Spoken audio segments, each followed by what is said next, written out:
Hey everyone, we're back again with the latest instalment of the TOTUM Talks podcast. And today we're talking all things night in. So think cozy hoodies, lots of food, Netflix and chill. Let's go. First up we have Rachel, who is a current student, or have you recently graduated? Recently graduated student from Salford. So if you want to tell us a little bit about yourself, Rachel. Cool. Hi, I'm Rachel. I studied graphics design at the University of Salford and I joined 2018 and did a foundation year and I graduated just 2 weeks ago. Congrats. Congratulations. Thank you. Yeah. Already got a job as well. Already got a job, yeah. Fast moving. Mm-hmm. So yeah, we've also got Manny with us today. So yeah, let us know a little bit about yourself, Manny. Hi, I'm Emmanuel. You can call me Manny. Thank you.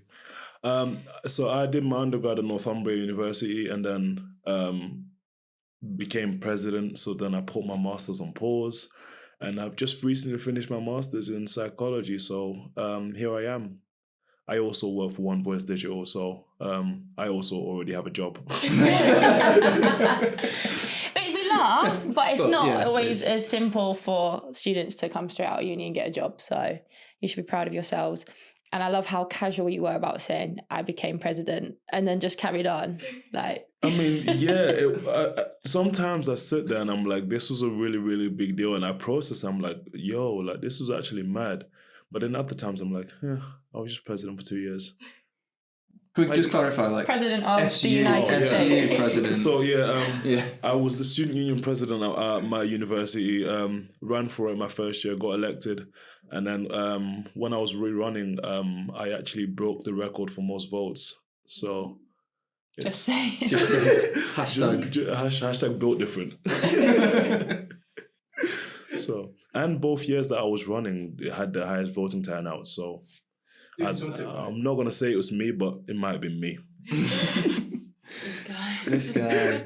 So you guys are both obviously at uni kind of through the pandemic then. So as we're talking about staying in, like there wasn't much choice for quite a while. So how did you find that, Rachel? Were you like, what year of uni did that happen? That was my official first year. Oh, yeah. So I did the foundation year, so that was my first year of uni. So that must have hit hard. Yeah, it wasn't fun. Well, starting off, I'm quite introverted, so I liked the idea of like just being able to like work from home and kind of do all of that. And I think they shut uni down for like the first few weeks, and then like we had no work to do, and then they were like, oh, okay, we're gonna work from home instead. But I loved it starting off. Like I had all the free time in the world to like bake and watch Netflix and just kind of do my own thing. And yeah, my friends were really supportive, so it wasn't too bad starting out.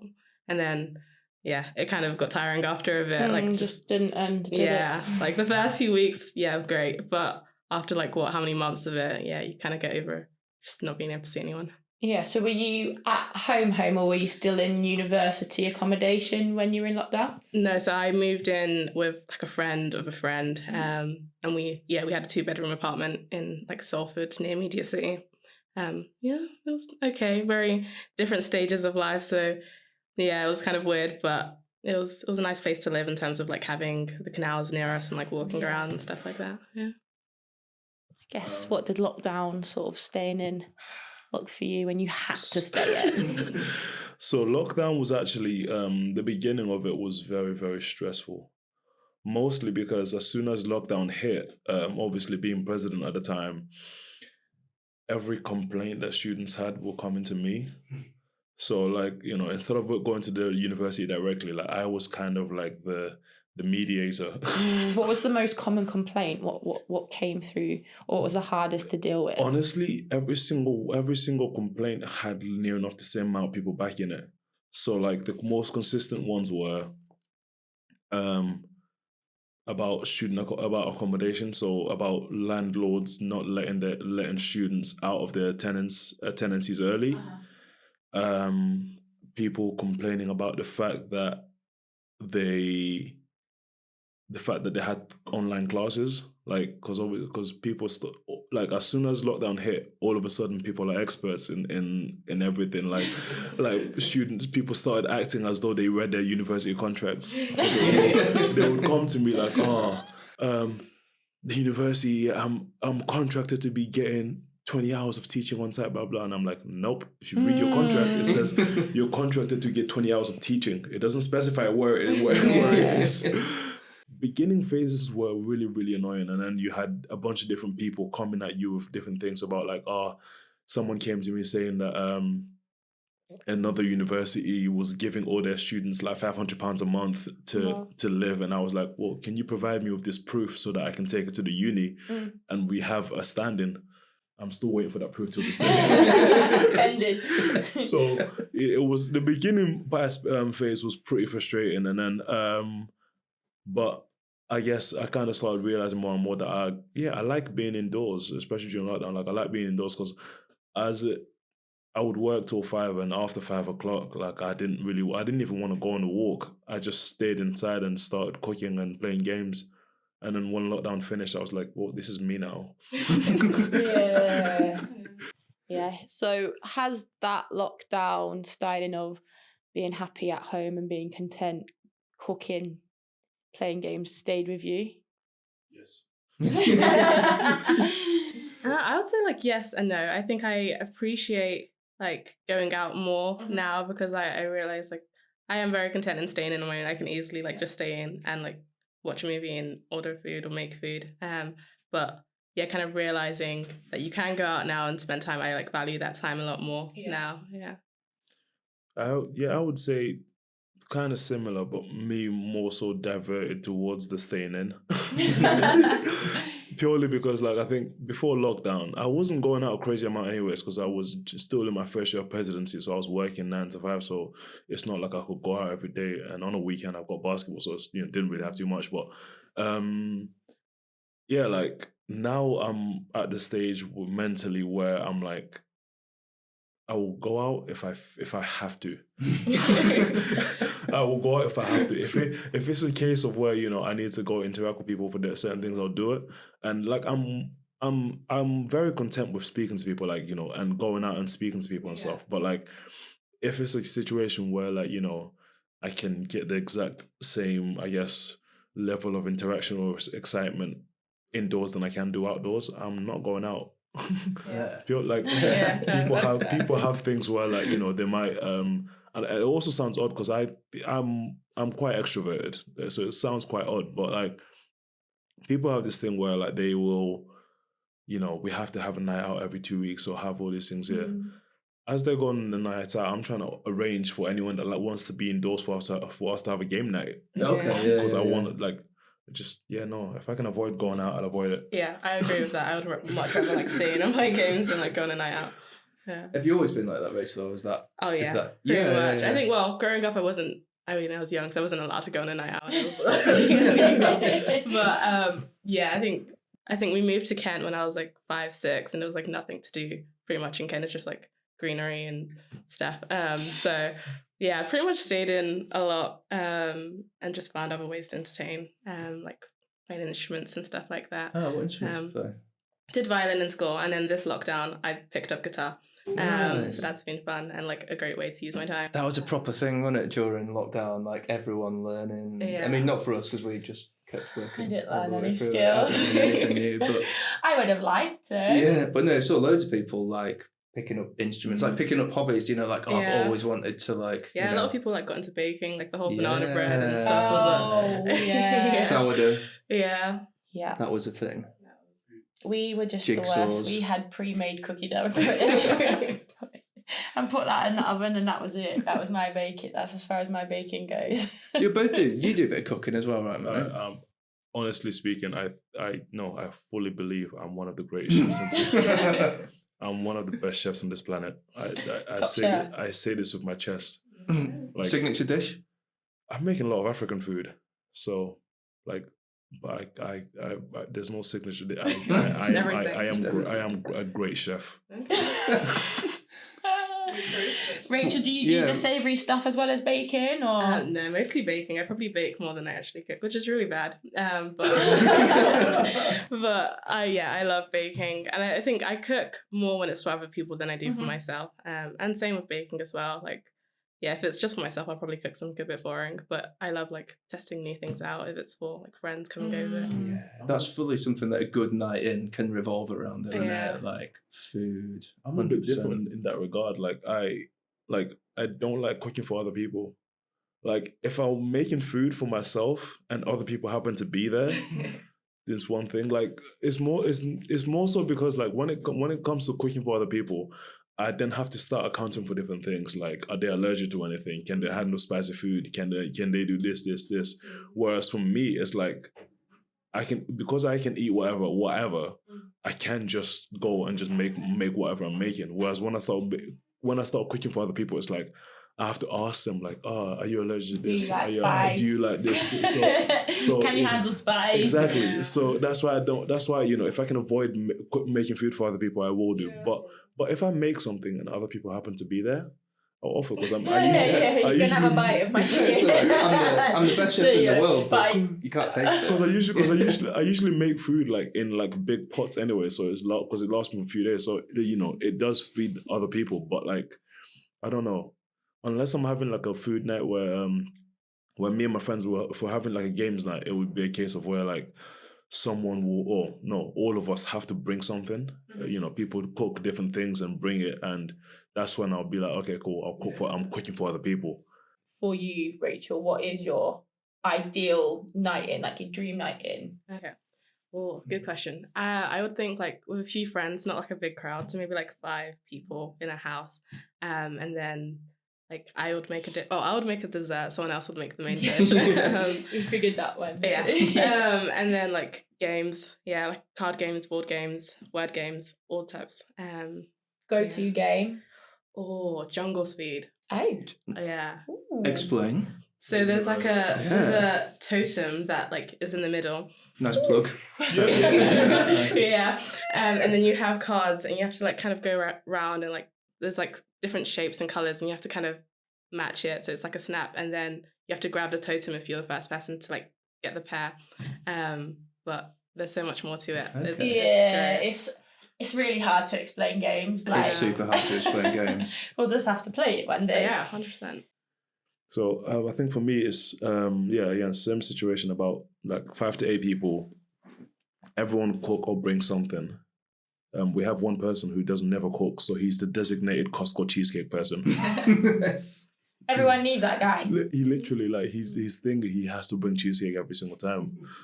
The game on my PlayStation, the game we play is it's called Knowledge is Power, where you download the game on your phone. The questions come up on screen and you answer on your phone. It's like a trivia, but you can win. You don't even have to know. You don't even have to be good at like general knowledge.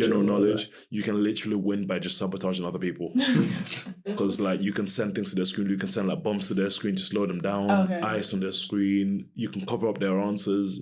Because if you tap it and you can only tap it one time, and if you get it wrong, then that's you not getting any points. So there's that. That's the game we'll play the most. Mm-hmm. There's that, and then if we're talking board games, I've always wanted to play Monopoly, but I'm yet to play it. But the most consistent 3 that we play are usually Uno. Strong. Classic. Uno, Cards Against Humanity, and What Do You Meme? Never played that, but I really should do as social media manager. Yeah, it's quite similar to Cards Against Humanity, except you use memes instead. And sometimes the meme might go out, you're just there laughing to yourself. So you've both like massively spoken about how you've got this 5 to 8 friendship group, like very specific.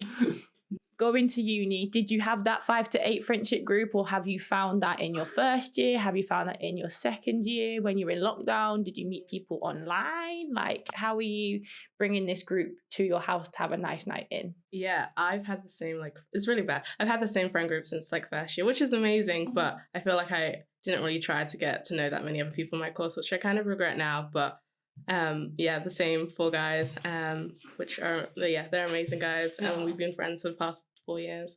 How did you meet them, Rachel? So in the induction classes, when we joined, we were in the same like groups that they put us in for like icebreakers, and we did the marshmallow challenge, I think, like the tower challenge with spaghetti. The spaghetti marshmallow challenge, I think. And we won. So Yeah, being You friends. stick with the I winners, was going to don't say, you? those guys are worth sticking with. Yeah. Those guys are worth sticking with.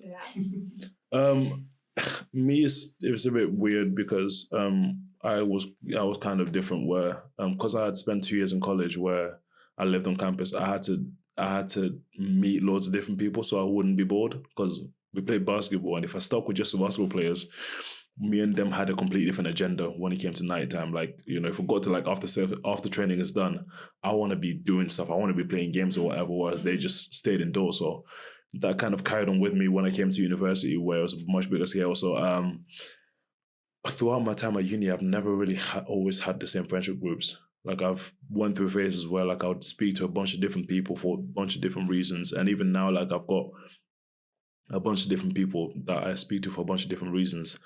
And so to an extent, I wish I had done that in terms of like, you know, sticking with the same group of people throughout my whole time at uni. I would say the same. I don't just have 4 friends. I have other friend I feel groups like too. I really put you in like a circle. Like you boyfriend, you got 5 to 8 friends.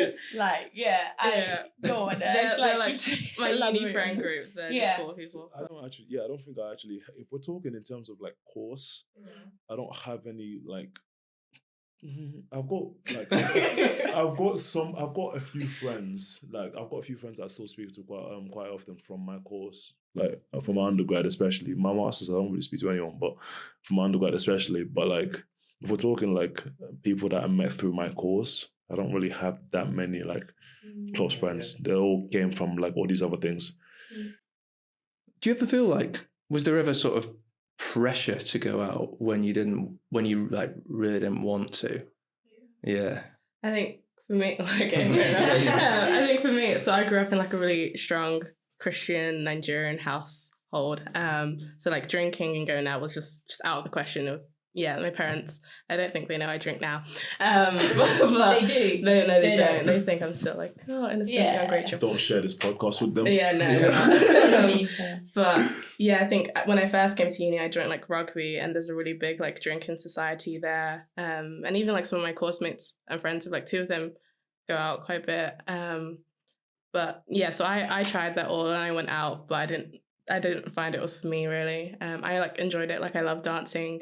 But like the constant going out, that was like the only way they would like really hang out. And I wasn't really building a connection with them. And I think it got to a point where I was just like, this isn't for me, and I was just doing this to kind of fit in. Yeah, for sure. There's like it's a different connection, isn't it? When you like going on a night out with someone to like having a night in with someone. It's like 100%. there's like I don't know, you get to know people in a different way, don't you? When you're like in that more kind of relaxed environment, not having to like shout at each other. Yeah, and if they're drunk half the time, they're not gonna remember. Yeah. You can have a nice moment, and they're like, "What? Wait." Exactly. It's weird. It's funny, isn't it? How you sort of end up having like a night out group, and then like a night in group, and then it's like, how do you stay sort of authentically yourself when you're being a part of so many different things, like being part of the rugby society, like you say, you go and you play sport to keep healthy, but then actually at the end of it, let's all get absolutely steaming, and it's like, I want to be friends with you and I want to hang out, but I don't want to get absolutely steaming after I've just played rugby. I want to go and eat some nice food and get into bed. Like, how do you do that? Did you end up leaving, didn't you? Was it just not for you? Yeah, I think so. It was a lot of time commitment as well. So we did like training, like gym training on Monday, and then like Wednesday was like match days, and then Friday was like training in the field or something. So it was just always that, or like if Wednesday wasn't a match, it would be a social. And I was a part of the Christian Union as well, and I was just basically doing something every day. Wow. And I was like, one thing needs to go, and I love rugby, but I'm not really building a connection here with anyone. I can find another source of fitness, and I'm friends with all these guys from the Christian Union, and I know like they're like a good investment to my life. And they were like, so I think it just wasn't for me, maybe at that time of life and stuff. Yeah, it's definitely a hard one to be able to balance, isn't it, when you sort of leave such a strong faith-filled house to be in a house that's not got any any faith in it, and it is now up to you to either like follow your moral compass and keep down that route, or go down the complete opposite and get really drunk every day. So I guess you tried both, which... I do think there is like a good balance. Like I think I found a good balance now. I think when I was a fresher, it was either or, rather than like finding that kind of fine line between having going on a night out, having a nice kind of social life balance, as well as like being a Christian and hanging around my Christian friends, which I think I've got now. So I'm still friends with a few of the guys from rugby and stuff like that, and I would go out on a night out every now and again, but it's not like my life.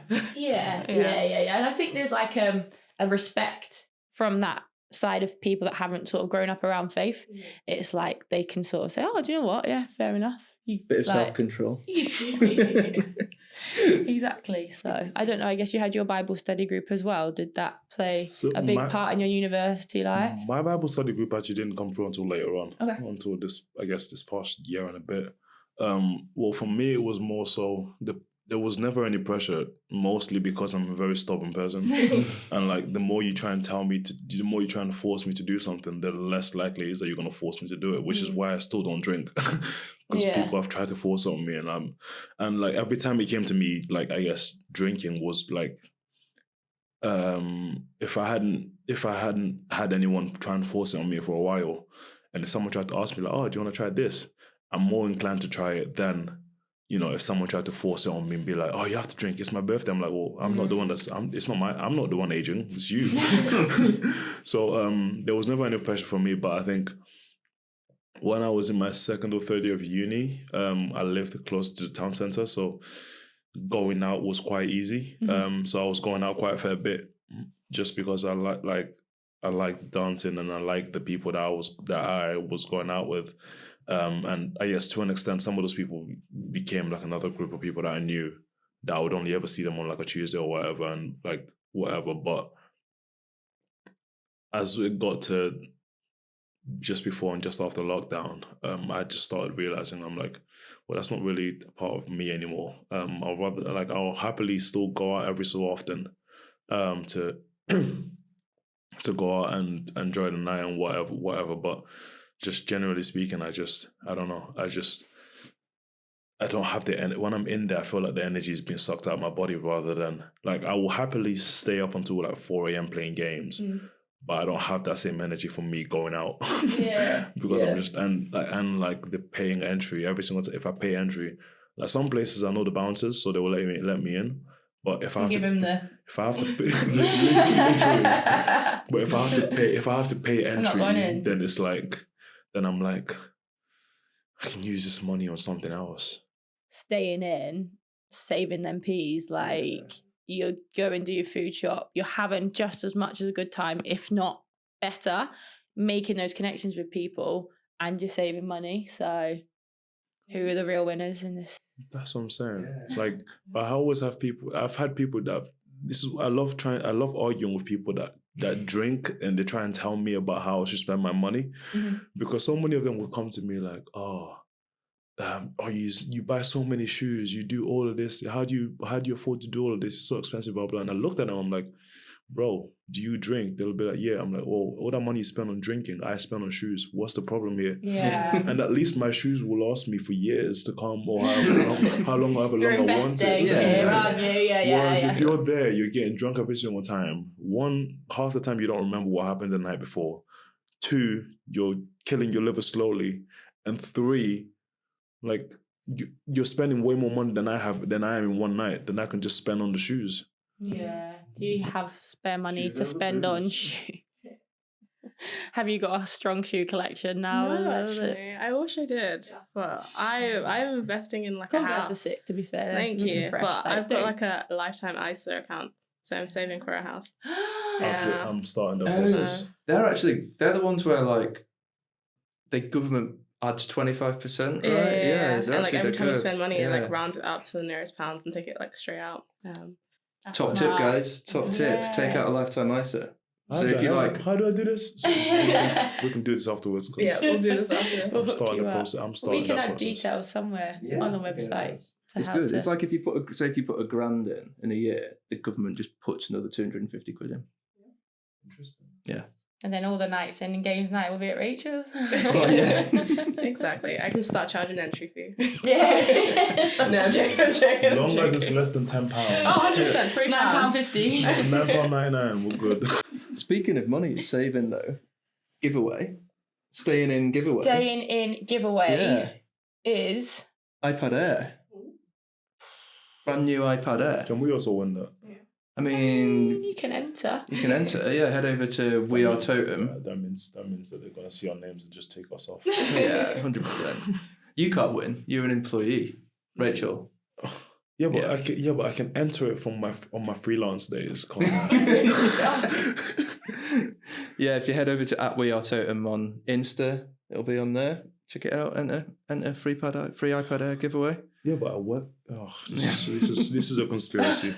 I'm protesting this. My eyes just started watering. I'm so sorry. I know I'm hilarious like that. Yeah, that's what it'll be. Oh, it's actually stinging. What have you got in it? I think my moisturizer's gone into my eye. Yeah. Right, so we're back after our little Evie's been crying. intermission for Evie, who welled up a bit there. welled up when she realised how many pairs of shoes she could have bought with all the money she'd spent on booze over the years. Or I could have bought a house after the time I've spent all that money on my shoes. One of the two. Speaking of, as well as our iPad Air giveaway, we're also this year Totum is going to pay 4 students rent for them for a semester each. It's big. It's big. So we're going to pick 1 student from England, 1 from Scotland, 1 from Northern Ireland, 1 from Wales. And yeah, you're going to get your rent paid for you for a semester. I think Manny's welling up now. It's happened again. Because it's big. It's something that costs a lot of money. I think some people don't realise that they're going to uni and sometimes your loan doesn't cover that aspect, and your loan just covers your rent, and then you don't have the money to spend. I mean, like if you'd had like your rent paid for a whole semester, like I would have absolutely loved that at university. That's why banks get so excited when students start in uni and they're like, open a student account because overdraft. An overdraft straight away. 100%. It's actually wild, like when you have an overdraft and you think that the money is yours, like, nah. So I think that nearly draws us to a close on the staying in episode. Was there anything that you wanted to sort of add to that we might have missed about being a student and staying in, or do you feel like you've covered? Don't feel like you have to be pressured to go out. I know freshers sounds tempting for you to be out every single night in freshers, but don't feel like you have to unless you want to. You know, don't feel feel influenced by other people. Because I know people that keep telling me like they didn't start drinking until they got to university, and then now they but now I'm seeing those people, and it's not just the drinking; it's like the heavy drinking and all the extra curricular stuff on the side. Whereas you don't feel like you have to do all these things. Like if you've got your morals or if you've got any thoughts on certain things, that you don't have to do it. It's you can experiment and try things, but just be wary of trying everything. And also don't shut people off before you get to know them, because some people come in and they just like, I don't want to engage with these people here. I don't want to engage with these people here. Whereas you probably don't know that you might find an area of interest that you didn't know you had before. Like I was in a musical and I didn't think I would be in a musical. So. Don't be afraid to try new things. Yeah, I think completely agreeing with what Manny said, and sometimes it takes being that person to recommend staying in or doing something different. I think a lot of students don't know what else to do than going out. So yeah, being that person to be like, yeah, let's have a game tonight, come over, order pizza, kind of thing. Cool. No, thanks so much for coming in to chat to us, guys. It's been really good. Yeah, thanks for having us. You're very welcome. Yeah. Happy days. Happy days, yeah. I'm not crying. Evie's not crying. I'm happy. It's the first episode we've done that's brought Evie to tears. Hopefully Say no more. The first of... Oh, but if you do want to learn a bit more about the rent giveaway or the iPad Air giveaway, then do head on over to our Insta account @WeAreTotum. Check those out. We're posting stuff on there regularly, all through freshers. And potentially Manny and Rachel's food tips. Potentially. Watch this space. Yeah. Watch it. Watch this space and every other space surrounding it. See you next time. Bye. Bye.